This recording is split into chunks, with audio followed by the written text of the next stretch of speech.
Everyone and welcome back to my channel. Let's start with our today's video. So in the last video we have talked about the law of demand and the factors that determine demand. Today we are going to cover the part of changes in demand. As we all know that the determinants of demand, that is the price of the commodity, the nature of the commodity, income, taste and preferences, price of related goods, as well as the consumer expectation for future prices and advertisement expenditures are the factors that can change the demand. That is why they are called as the determinants of demand.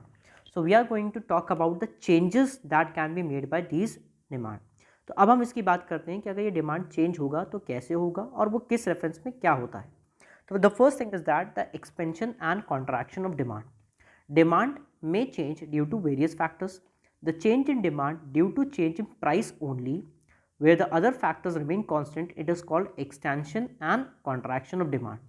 Keeping the things in simple terms, अगर मैं इसको एकदम simple language में आपको बताऊं तो ये कह सकता हूं कि अगर आपकी डिमांड में चेंज आता है सिर्फ और सिर्फ प्राइस की वजह से, अदर फैक्टर्स क्या रहे, कांस्टेंट रहे, तो वो केस हमारा क्या बन जाता है, extension and contraction of demand. अगर हम सिर्फ बात करते हैं एक्सटेंशन की, अगर हम क्या बात कर रहे हैं एक्सटेंशन की, तो एक्सटेंशन का मतलब हो गया if the quantity demanded increase because of fall in prices and other factors are constant, तो इसे हम लोग कहा जाएगा एक्सटेंशन कहा जाएगा. एक्सटेंशन का मतलब जैसे आप नीचे ग्राफ में दे सकते हो कि इनिशियली में हमारे पास ए लेवल का क्या था, पॉइंट था, जिसमें हम करंट प्राइस पे क्यू लेवल की क्या कर रहे थे, क्वांटिटी डिमांड कर रहे थे. But as soon the prices reduce to P2, तो हमारा डिमांड क्या हो गया, सी पॉइंट पे आ गया और क्वांटिटी हमारी चेंज होकर Q2 हो गई और हम Q से Q2 के लेवल की क्वांटिटी को क्या कर दिया, इंक्रीज कर दिया. तो आपने देखा एक ही पॉइंट पे शिफ्ट हो गया, we have shifted from A to C, तो this is called as extension of demand. इसे क्या बोला जाएगा, extension of demand. And the vice versa case would be कि because of change in other factors, यानी सिर्फ क्या है, अदर फैक्टर्स को हमने कांस्टेंट रखा, we have kept the other factors as constant. If the quantity demanded falls because of rise in prices, it is called as contraction of demand.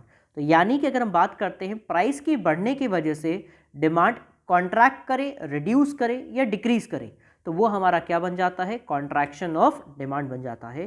That is the basic thing. The first and the most important thing we need to that कि जब हम extension and contraction की बात करते हैं तो यहाँ पे हमारा अदर फैक्टर्स क्या होता है, कांस्टेंट होता है. सिर्फ और सिर्फ जो चीज़ वेरिएट करेगी that will be the prices. अब डिमांड बढ़ जाए प्राइस की वजह से तो एक्सटेंशन, डिमांड कम हो जाए बिकॉज ऑफ प्राइस तो क्या हो जाएगा, कॉन्ट्रैक्शन होगा. तो this is the first type of change that can be made by the determinants of demand. Now when we talk about the second factor, that is shift in demand. अब ये हमारा क्या होता है, shift in demand होता है, and this is because of when the demand or the quantity demand changes because of other factors, because of any other factors except to the case of price. यानी क्या हो गया, prices हमारी अगर constant रहे और अगर हमारी क्वांटिटी डिमांड इंक्रीज हो जाए because of any other factor, तो वो क्या बन जाता है, इंक्रीज इन डिमांड. लाइक हो सकता है कि हमें टेस्ट एंड प्रेफरेंसेस ज़्यादा हो तो भी डिमांड हमारी बढ़ जाएगी.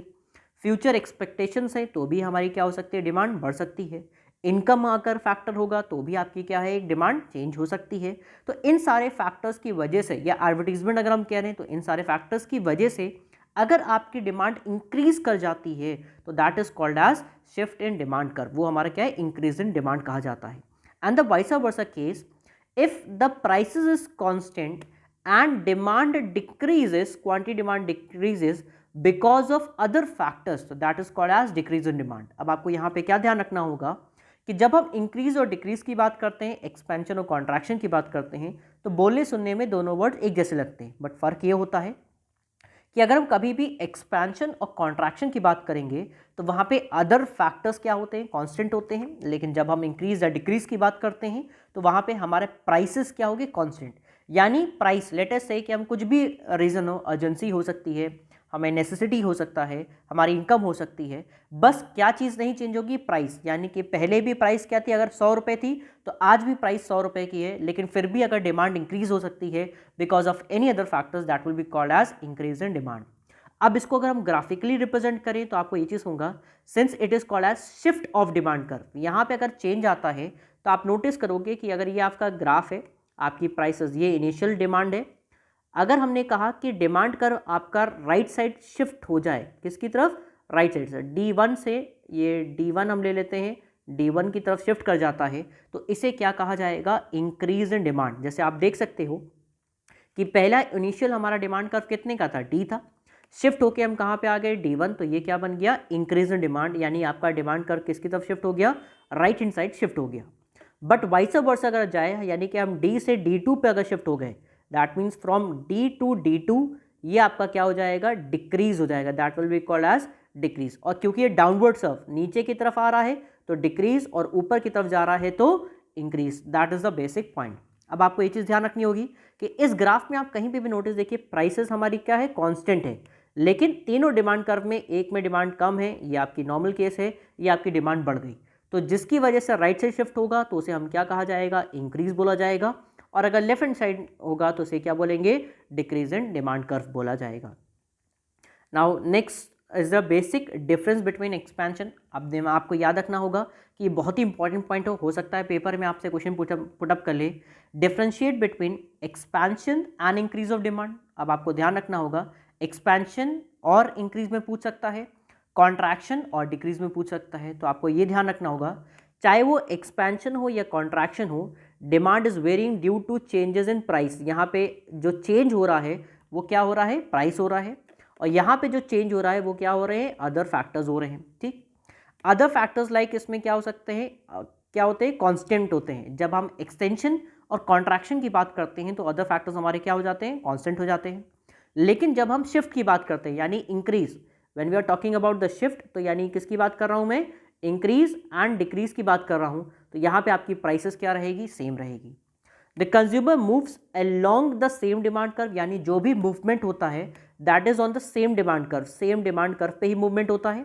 लेकिन जब हम इसकी बात करते हैं, दैट मीन्स इंक्रीज और डिक्रीज, तो हमारा पूरा डिमांड कर्व क्या हो जाता है? शिफ्ट हो जाता है। थोड़ा सिंपल टर्म्स में अगर मैं बात करूं तो कह सकता हूं, demand is varying due to other, इसमें जो चेंजेस होते हैं एक्सपेंशन एंड कॉन्ट्रैक्शन में बिकॉज ऑफ प्राइसेस होते हैं, यहाँ बिकॉज ऑफ अदर फैक्टर्स होते हैं। यहाँ हमारे अदर फैक्टर्स क्या होते हैं? कांस्टेंट होते हैं। यहाँ हमारी प्राइसेस क्या होती है? कांस्टेंट होती हैं।